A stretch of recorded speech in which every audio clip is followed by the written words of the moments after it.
So the blueFire client is a struggling child, whether they're an 11-year-old, a 15-year-old, a 25-year-old. It is somebody who is struggling in their life. They're struggling making connections. They're struggling with confidence, not knowing who they are. And what that struggle looks like varies in so many ways, whether it's defiance or anger or struggling in school or family discord, any of those ways. They are struggling with their lives when they come in. And when they leave, they have clarity, they have confidence, they have strong connections with their support system, and they have hope.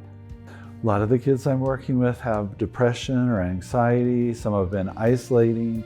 Many of them have gotten lost in electronics. Some of them are pretty defiant, especially around their electronics. Some of them have a lot of grief or loss or trauma, and they're just really struggling.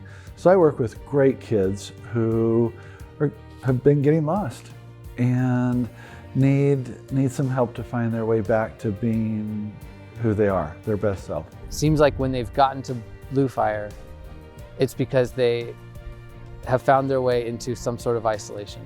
Big emotion of any sort becomes really threatening, and they find their way into isolation and out of relationship.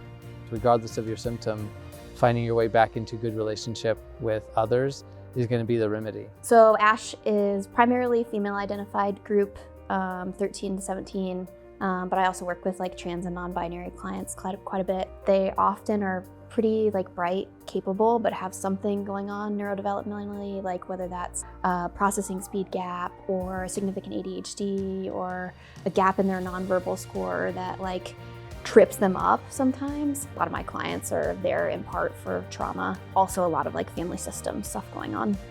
They're dealing with obsessive compulsive disorder or depression or anxiety or issues, you know, with family relationships. Whatever those pieces are, we're gonna bring those into our therapy and work with the kids to kind of see their cognitive distortions that are keeping them from getting to the meat of the problem. Well, a lot of times they have a myriad of underlying issues, right?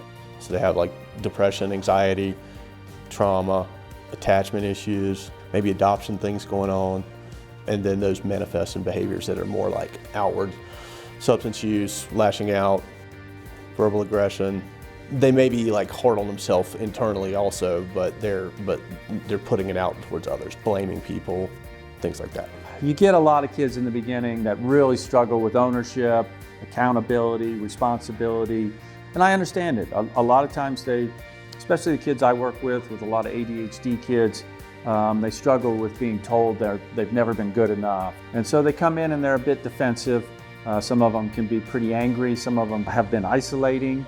A lot of defense mechanisms are going off, and you slowly see the process and the change happening. A lot of that stuff dissipates throughout them believing in themselves and creating more self-confidence, which is what the whole goal is, and it's amazing to see.